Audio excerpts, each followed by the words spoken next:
Good afternoon, everyone. Welcome. I see a lot of people in the queue.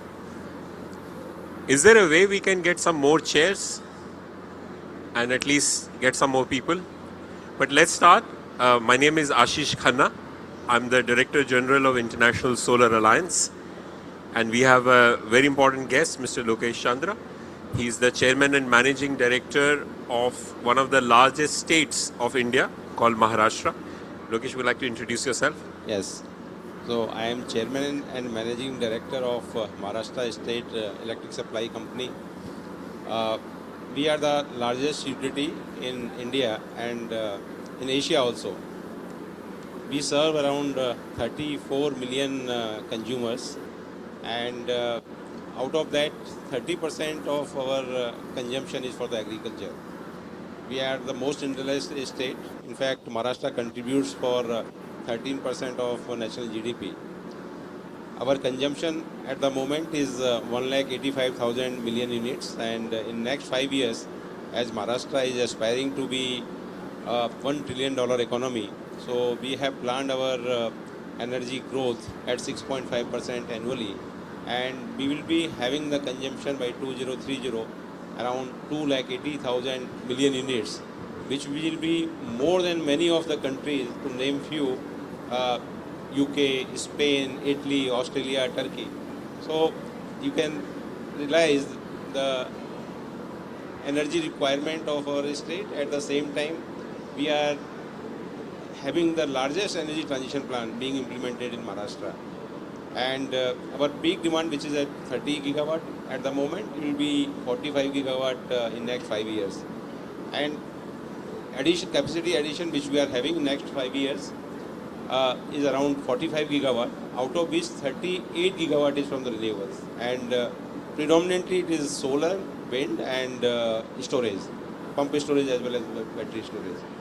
So in terms of investment which is required for this capacity plus investment in the transmission lines as well as the distribution sector, this is around 40 billion US dollar in next 5 years in Maharashtra. Yeah, thank you, Lokesh.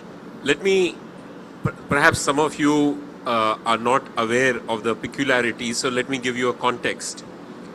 In India, the agriculture consumers use pumps to draw water for irrigation. And in some states like Maharashtra, almost 30% of all energy consumption is used by farmers to draw power. Now, because it has not been a very inclusive society in terms of agriculture not growing, often that power is almost free.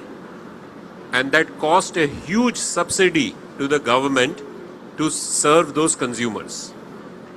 One of the great things that I'm going to request Lokesh to talk about is that how you can actually give consumers who are farmers a better quality power by solarizing the entire supply of what was being given traditionally by grid.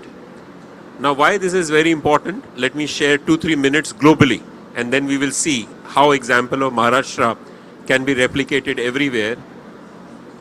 If you look at Africa, as some of you are here, only 4% of arable land is irrigated, because there are no pumps to draw water even when water is available for growing multiple crops and for getting food security. And unfortunately, Africa is spending $400 billion on food imports. Even in some of the other countries, very less irrigation is there. Solar pumps are 1/3 or 1/4 the cost. And even when the grid, there are pumps that farmers use, that power that they are supplied can be from solar. And that can also bring down the cost enormously. So Lokesh, take the consumers and the users on how you manage to give better supply and save how much money. Yes. So in Maharashtra we have 10 millions of farmers which are having 4.5 million connections in terms of the pumps. As you have rightly mentioned, like other countries, we also have sizable number of farmers which are not having any pumps right now. So in Maharashtra, what we have done, in fact, we used to supply to these farmers during the daytime, 50% time and 50% during the night time because of availability of power and balancing the grid. So there was a demand from the farmers because when we are supplying power during the night time, it causes inconvenience to them. So we have taken a very ambitious program of converting this 16 gigawatt of requirement of energy, which is conventional at the moment. Now we are going for the solar power. And in Maharashtra, in next 1 year, means by December 2026, we'll be having 100% agriculture supply through solar. And what we are doing, we are implementing a distributed renewable energy program, which is of 16 gigawatt. And I think this is one of the largest in the world. The idea is that the agriculture load, which is having substations which have substantial agriculture load, we have identified these substations, and all the feeders which are supplying power to the agriculture are being solarized. Now, in this distributed renewable energy program, we are having smaller solar parks for the capacity of ranging from 2 to 3 megawatt to 25 megawatt, and these solar parks are supplying directly to the agriculture through the downstream of the 11 kV substation. So eventually this power we are supplying to the agriculture is not going through the grid most of the time, and when we have excess power which is not required for the agriculture, we are also having decentralized storage facility. So this will ensure that there is not much impact on the grid, because essentially when you have more power and injecting huge quantum of renewable energy into the grid, it also creates stability issues. So in this program, we have ensured it's a kind of better grid stability we are ensuring, as you have rightly mentioned, clean, reliable and quality power to the farmers. And when we are looking at this is not only model of sustainable development, this is also affordable to power we are going to provide to the farmers. We have a system of cross-subsidization of power tariffs for the agriculture sector, because the tariff which we have for the overall is quite high, and farmers are subsidized by way of cross-subsidy burden on the industrial and other commercial consumers. In this case, we have this power which is a cheaper power. To give an example, our average power procurement cost is 9.5 cents, and in this case of distributed renewable energy, it is 3 cents. So annually, which is the burden on the subsidy burden on the government, will be down by 0.5 billion US dollars annually. And this is also reducing the cross-subsidy burden on the industry to the tune of 1.5 billion US dollars annually. So it's a win-win situation. On one hand, we are supplying power, assured power to the agriculture sector, which is also improving their productivity, because now these farmers, they are getting assured daytime power supply, they are having multiple crops. At the same time, we are also ensuring the women are more engaged in the farming sector, because when we are supplying power to the sector in the night, it was difficult for them to work. So we have estimated around 2 lakh women will be benefited by this initiative. This is also reducing the CO2 emissions. We have estimated that by implementation of this program, around 25% emissions will be down in terms of our total portfolio which we are having. So it's a win-win situation. Now the power procurement cost, as I mentioned, is going down. So next 5 years, we have estimated the total saving in the power procurement will be to the tune of 8 billion US dollars. And first time in the history of our DISCOM, we have reduced the tariffs because of this. Annually, we have a growth of electric rates by 10% CAGR. Now it is going to be minus 2%. So in the next 5 years, the tariffs are not going to increase, but on the contrary, it is going to decrease.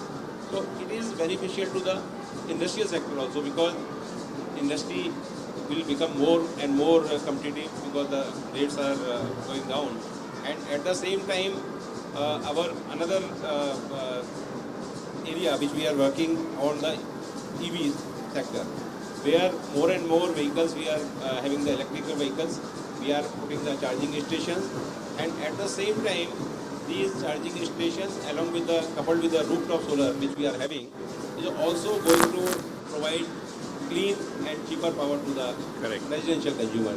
So this distributed renewable energy program which we are implementing is a kind of model program which can be identify our country, and actually this is showcasing the vision of our honorable Prime Minister Narendra Modi ji, who has given us a target that we have to have net zero by 2070 and 50% of installed capacity from renewables by 2030. In tune with that, we have designed this program, and we are happy that out of the 16 gigawatt, we have already commissioned 3 gigawatt of the capacity, which is benefiting almost 7 lakh farmers at the moment.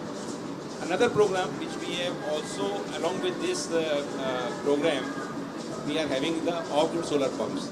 Now in India, what we are doing, instead of conventional pumps, we are providing the off-grid solar pumps. We have installed so far 1.2 million pumps. Out of that, in Maharashtra alone, we have 0.7 million pumps. Now, advantage of this off-grid solar pump is like in most of the places where the diesel pumps are being used by the farmers, the cost of running these pumps is very, very high. Instead of that, when you have the solar pumps, you are not getting any electricity bill, number one. Number two, you have during the solar hours 100% supply, means whenever you want you can switch on that pump. So it is making them self-reliant. In fact, the farmers are so happy that they can use the water as per their wish whenever they want in the daytime. Previously, when we were supplying the water during the night time, another issue which we are facing was over flooding of the farms during the night time, because most of the time farmer will switch on the pump and go to sleep. So that was also resulting in wastage of lot of groundwater. So this program has ensured energy supply, clean and reliable power to the farmers. At the same time, we are also saving lot of groundwater. Absolutely. So I don't know, let me summarize some of the key points. One is, we feel with the reduction in the cost of a solar pump, which is solar panels with an efficient pump, are so much lower compared to a diesel pump that we believe no country should now have a diesel pump. And that is a huge potential across all the developing countries, whether you are here in Brazil, Peru, Colombia, Africa, Asia. A small farmer who's spending so much of his income, we were discussing almost sometimes $700 a month is the cost of a diesel bill. And this can be within 2 or 3 years, the entire payback period. Number two, even if the farmer is getting grid-based supply, that supply need not come from a grid from very far away areas of hundreds of kilometers of grid line. All of them can be done by locally setting up a solar PV plant that can be 1 megawatt, 2 megawatt, 5 megawatt. This model that Maharashtra, the state of Maharashtra has done, we believe is replicable all over the world. And as International Solar Alliance with 125 member countries, this is also a way of inclusion. We are here in COP, which is largely talking about how can marginal people, farmers, get the benefit of what is difficult. And here with solar being so cheap, we believe farmers have a right to actually get this technology which is cheap. I'm going to point to the other part, because the other place where the state of Maharashtra has done very well is on use of artificial intelligence and digitization. I'm going to request Lokesh to take you through in short 3 or 4 minutes, because it will be good to see if you have any questions over the last 10 minutes, to take through what are the top 3 or 4 big AI and digitization initiatives and what can the world learn from that. Over to you. So again, in fact, when you are having more and more renewable being integrated in the grid, you have lot of challenges which are coming up.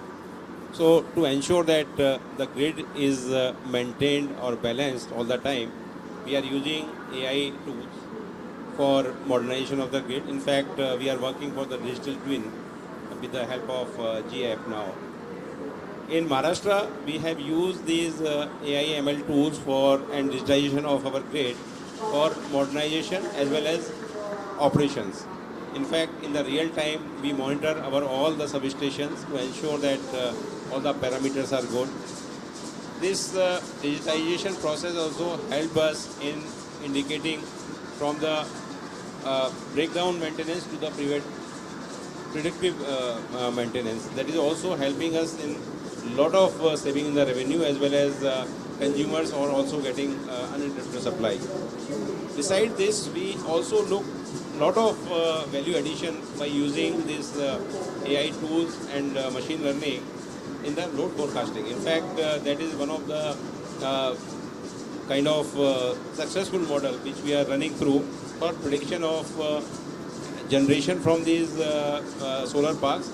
At the same time, we are also doing the load forecasting for every day for the consumption of the energy. It is resulting not only in saving of power, but also we are saving a lot of power procurement cost because we can predict how much power is required during which time. And as I was mentioning earlier, that this distributed renewable energy program which we are implementing is saving a lot of cost for in the next 5 years. Essentially, this was possible due to using this load forecasting tool for next 10 years. So we have done this calculation how we can optimize the cost where this renewable energy which is available in terms of solar energy, wind energy, and what should be the optimum storage facilities which will require. Otherwise, this storage also has a cost and it should not be over subscribed. If you have a more capacity which is not going to be utilized, then essentially your cost will go up. So these load forecasting tools which are essentially real-time data analysis which is also having a lot of AI application due to having advanced meter infrastructure. In fact, in Maharashtra, we are installing the smart meter.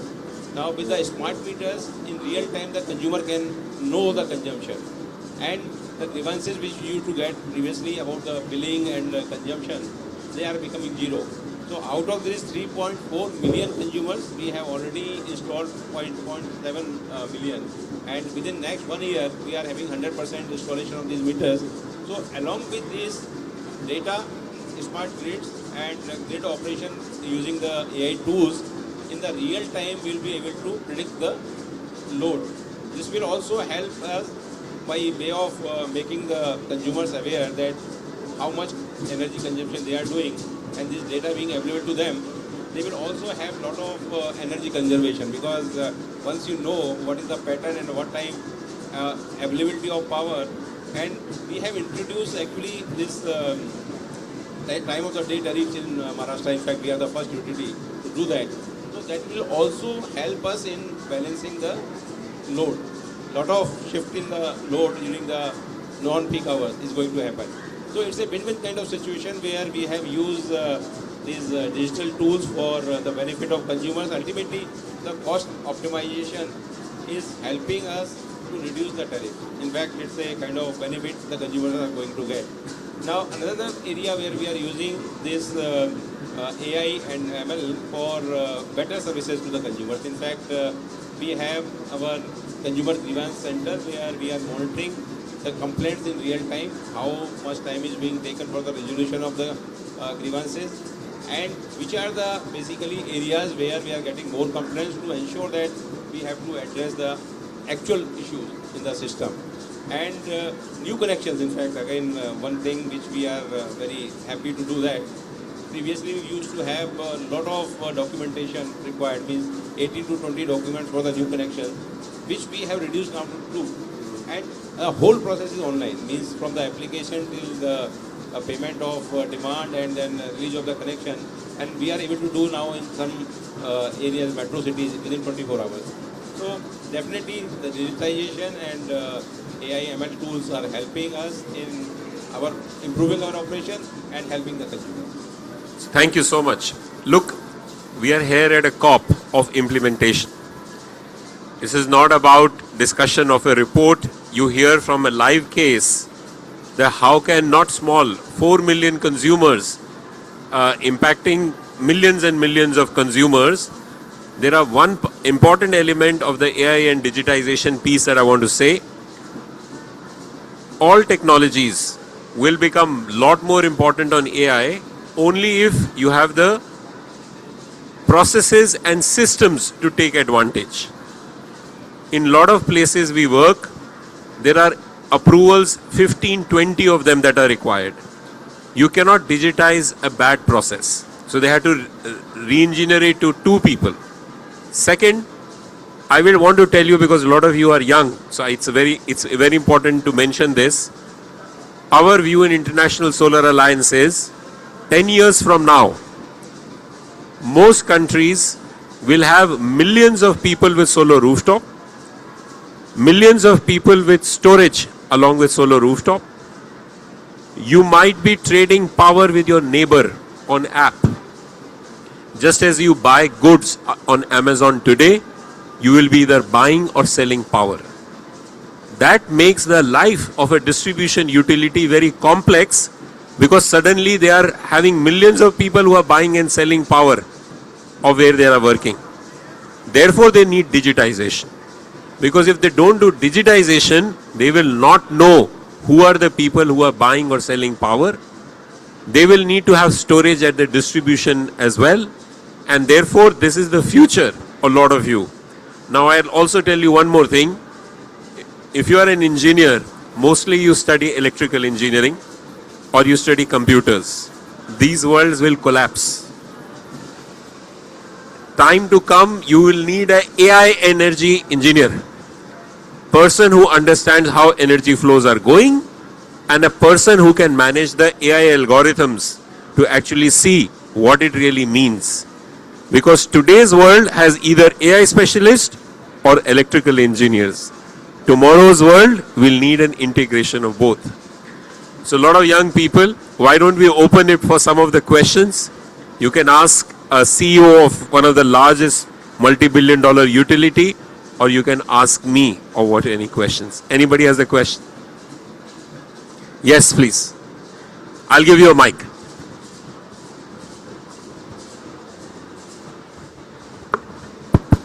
Yeah, thank you very much, Lokesh, for sharing the success story from your company, which is very much appreciated. I wanted some bit of clarification. I'm coming from the power industry also, from Zimbabwe.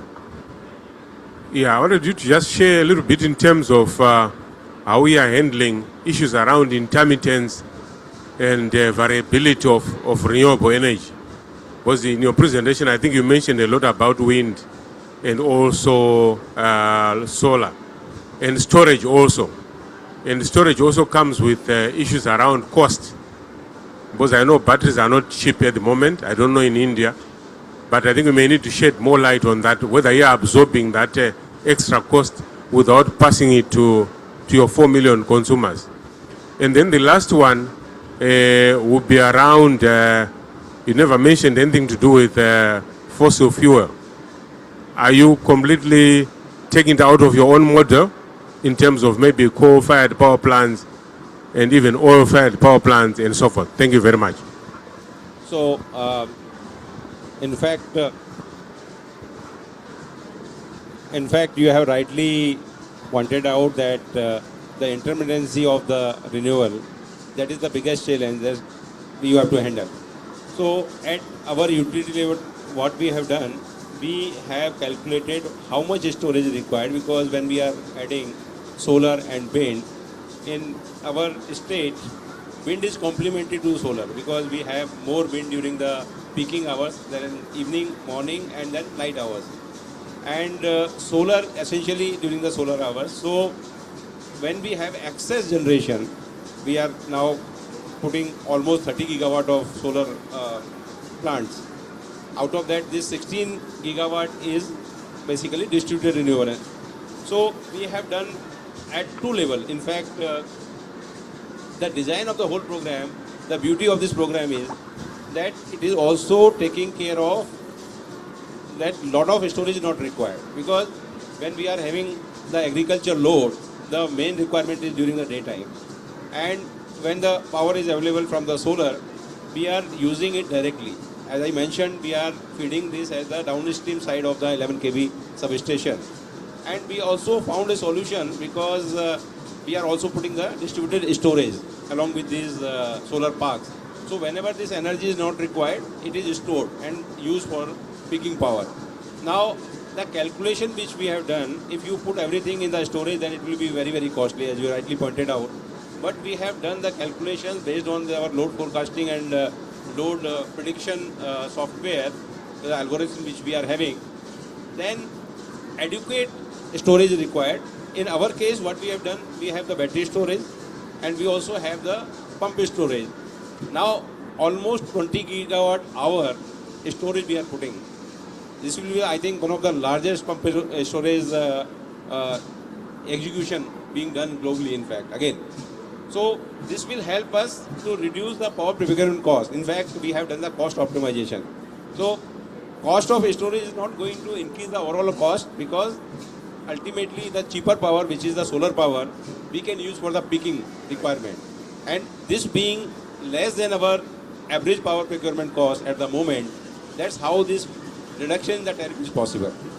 Second thing is regarding I think he was also asking whether you have any oil-based. You don't have oil-based, but you have coal. we have coal based. So essentially, right now, maximum use is from the thermal power plants, coal-based power plants. In energy terms, which we have right now, 13% of the renewable energy we are using, and next 5 years, we are going to be 52% in energy terms.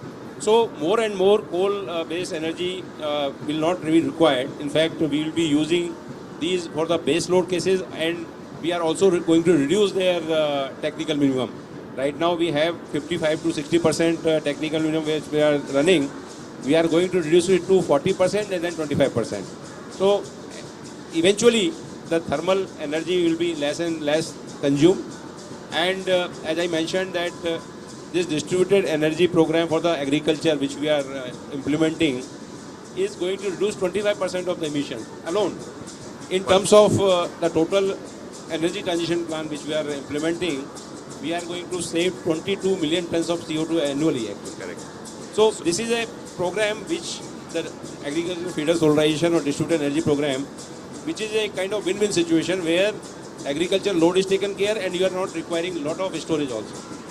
One thing to remember is that if you do a lot of distributed renewable energy, the variable intermittency issue is less and you don't need huge transmission investments.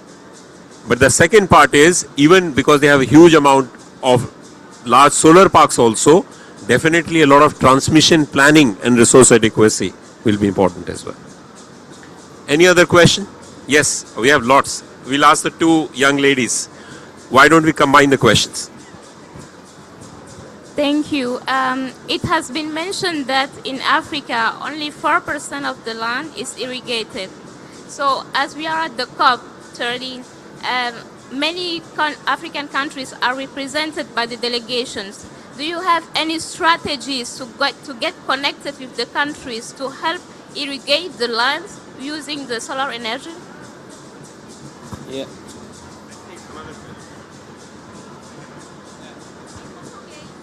Portuguese. She wants to ask in Portuguese. She'll ask in Portuguese. I'll take no question. Let's understand.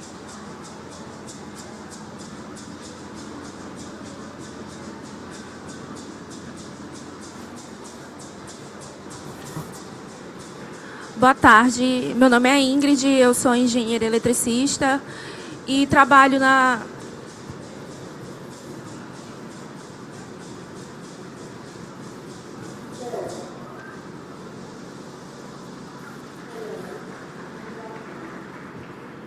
Boa tarde, meu nome é Ingrid.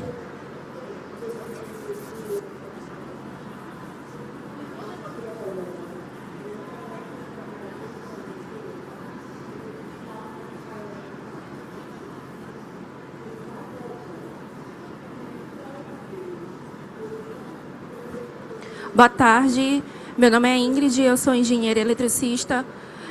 Trabalho com energia solar já tem uns 3, 4 anos. E aqui em Belém a gente tem um cenário muito favorável para a energia solar por causa da linha do Equador. Porém, a gente tem uma dificuldade, a gente tem enfrentado uma dificuldade no setor que é a taxação vinda de grandes distribuidoras de energia. Então, isso tem dificultado talvez o cenário e até desestimulado a gente a continuar nesse ramo, a gente como engenheiro eletricista.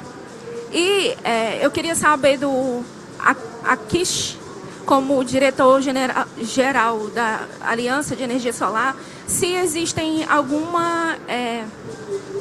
incentivo da aliança para poder esse tipo de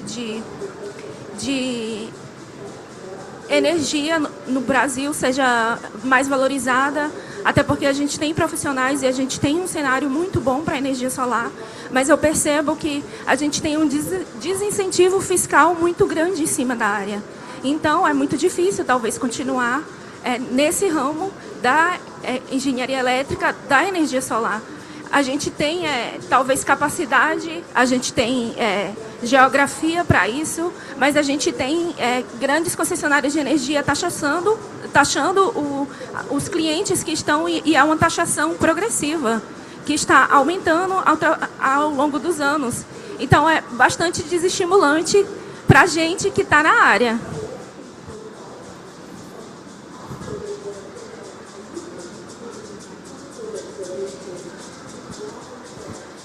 Okay, thank you.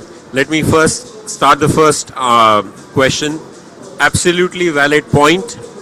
We would like all youngsters and policymakers to first, in your own countries, treat this as a very important policy perspective.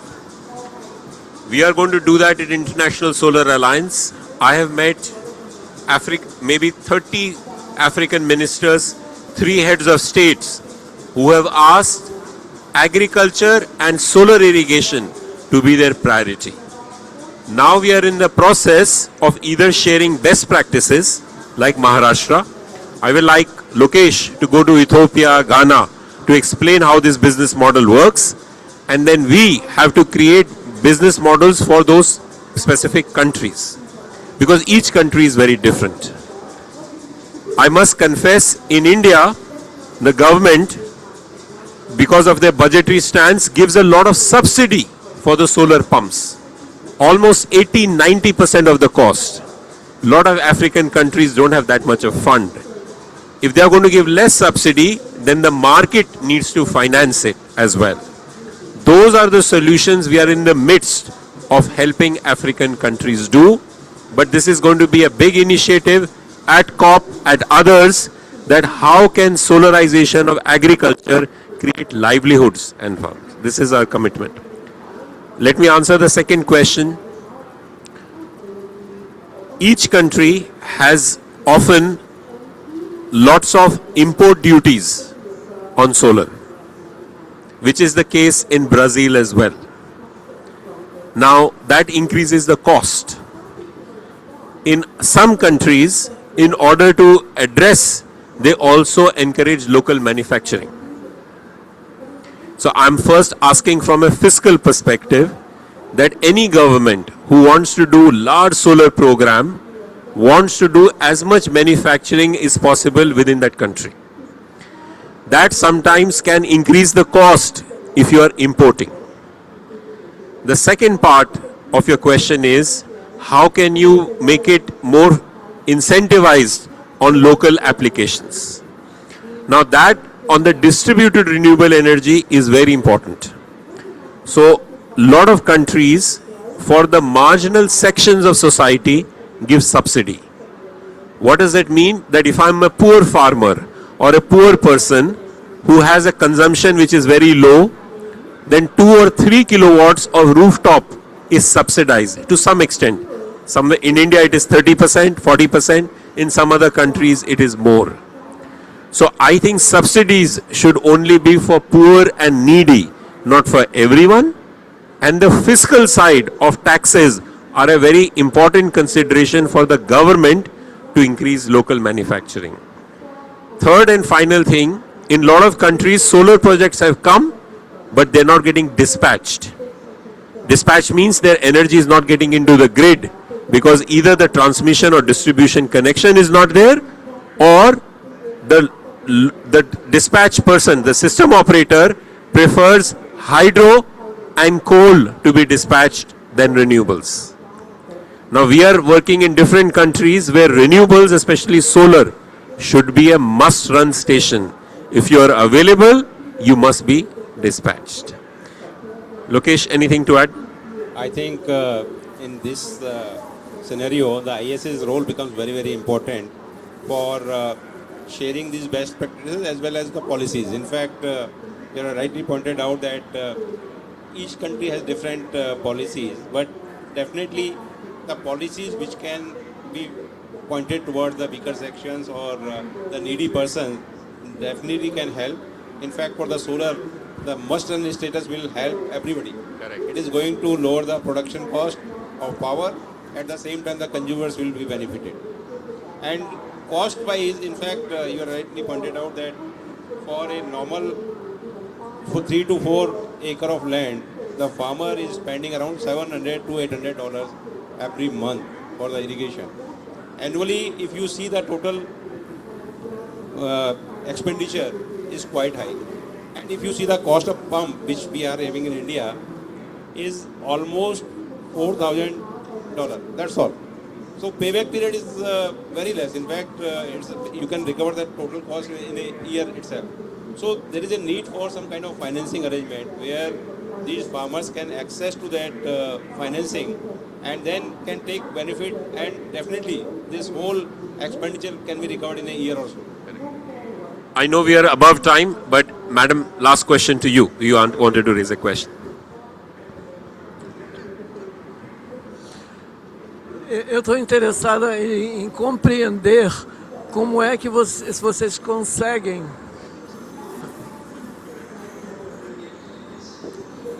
Eu sou jornalista da revista Plural e revista Ambiental. Eu gostaria me interessei muito em saber como é que vocês conseguem realizar essa redução gradual do custo, ao mesmo tempo que vocês aumentam o volume de energia que vocês estão gerando com o sistema solar.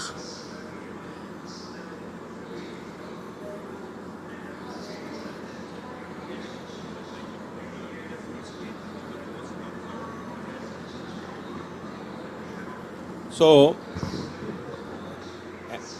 when we are having the conventional sources of energy from which we are supplying the power, our procurement cost is around 9.5 cents in India.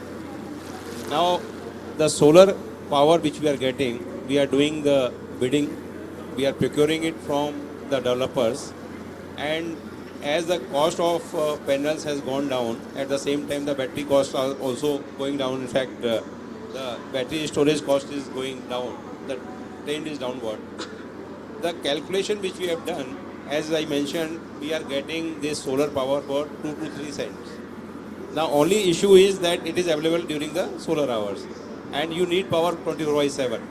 So along with this storage, the solar energy which is at the 2 to 3 cents, the additional cost of the storage comes around 3 to 4 cents. Now, if you add these two, the overall cost of procurement is still less than our normal average power procurement cost. So that's how, over a period when the volume is increasing from the renewables, as I mentioned, we are going to have a renewable energy which is currently at 13%, it will become 52%. So you are replacing higher cost power with this lower, cheaper power, which is also a clean power. So this is going to reduce the overall procurement cost. Secondly, it is also going to help us reducing the capital expenditure required for the transmission lines. When we have a huge solar parks, you have to have a huge investment in the transmission lines. That is also becoming a constraint because transmission lines also take some time to execute, get the lines in place. So in this distributed renewable energy, what is happening, we are feeding the energy at the basically connected load at the origin only. So we need not to travel this energy through the grid. So reduction in the transmission line cost is also helping us in reducing the price. And at the third most important is, this is also helping us reducing the AT&C losses, aggregate technical and commercial losses, which happen when you inject the power over a long distance in the grid. This is also reducing that. So overall, in terms of power procurement cost, transmission cost, and losses, we are reducing. So that's helping us reducing the tariff. Thank you, everyone. I know you have more questions. Maybe we can take it separately. But we are since we are 12 minutes above. Thank you so much. And let's all do a lot more solar. Let's all do a lot more technology because the world needs it. Thank you. Thank you so much.